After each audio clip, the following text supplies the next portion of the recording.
پہلے دن سے جو اپوزیشن تھی وہ پہلے دن سے گورنمنٹ گرانے کے اوپر تلی ہوئی تھی. تو جو ابھی اسد نے بھی بات کی کہ دیکھیں کبھی بھی آپ انویسٹمنٹ ایک ملک میں جس کی وجہ سے ویلتھ کریشن ہوتی ہے وہ آ ہی نہیں سکتی جب تک کہ پولیٹیکل انسرٹنٹی ہو, اور وہ پولیٹیکل انسرٹنٹی کریٹ کی گئی ہمارے اگینسٹ پلان کر کے. اور وہ صرف وہ اس لیے نہیں کہ وہ اس لیے نیسرلی نہیں کہ انہوں نے وہ سمجھتے تھے کہ ان کو پاور میں آنا چاہیے, وہ اس لیے کہ وہ ڈرے ہوئے تھے کہ میں احتساب کروں گا. ان کے اوپر کرپشن کے کیسز تھے, وہ سارا کوشش یہ کر رہے تھے مجھے بلیک میل کرنے کی کہ میں کسی طرح ان کو این آر او دے دوں. اور وہ پہلے دن سے نہ انہوں نے تقریر کرنے دی مجھے, پہلی دن اسمبلی میں نہ وہ تقریر کرنے دیتے تھے, شور مچا دیتے تھے. اور پھر ہر روز وہ کہ جی آج اکانومی گئی تو کل گئی, اور آج گورنمنٹ گئی اور پرسوں گئی. اور پھر وہ فضل الرحمان اپنا دھرنا لے آتا تھا, حالانکہ میں نے اس کو بڑا کہا کہ ہم انٹرٹین کا, ہم کوئی روڈ بلاکس نہیں کیے, ہم نے کوئی ایف آئی آرز نہیں کاٹی. میں نے تو اسے آفر کیا تھا کہ ہم تھوڑا کھانا پینا بھی تمہیں دے دیں گے جب تم دھرنا لے کے آؤ گے.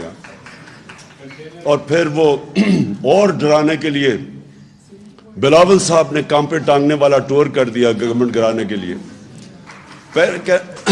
کہنے کا مقصد میرا یہ ہے کہ سارا وقت پولیٹیکل انسرٹنٹی کریٹ کی گئی بلیک میل کرنے کے لیے, پارلیمنٹ چلنے نہیں دی.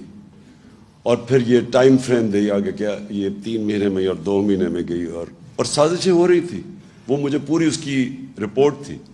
پھر جب وہ کووڈ آیا تو وہ شہباز شریف جو بھاگ گئے تھے نواز شریف کے ساتھ, آپ کو یاد ہوگا کہ انہوں نے گارنٹی کر کے عدالت میں ایفیڈیوٹ دے کے اور وہ باہر بھاگ گئے تھے. تو اس نے آنا ہی نہیں تھا واپس کیونکہ اس کا ایف آئی اے کا کیس تھا, بیٹا پہلے بھاگ گیا تھا. ان کو پتا تھا کہ وہ اوپن اینڈ شٹ کیس ہے. جب کووڈ آیا تو ادھر بھی ایک اپرچونٹی نظر آ گئی کہ اگر عمران خان لاک ڈاؤن لگاتا ہے تو ویسے اکانومی بیٹھ جائے گی, لاک ڈاؤن نہیں نکالتا تو ہاسپٹل بھر جائیں گے. تو وہ ون ون سچویشن تھا. وہ بھاگا بھاگا واپس آیا, منہ پہ وہ لگا کے کمپیوٹر کے سامنے بیٹھ گیا کہ میں اسپیشلسٹ ہوں, میں آ کے ٹھیک کروں گا ملک کو. اور وہ خاقان عباسی نے اسٹیٹمنٹ بھی دی کہ شہباز شریف کو موقع دو, اس نے ڈینگی کے اندر بڑا اچھا کام کیا تھا. تو وہ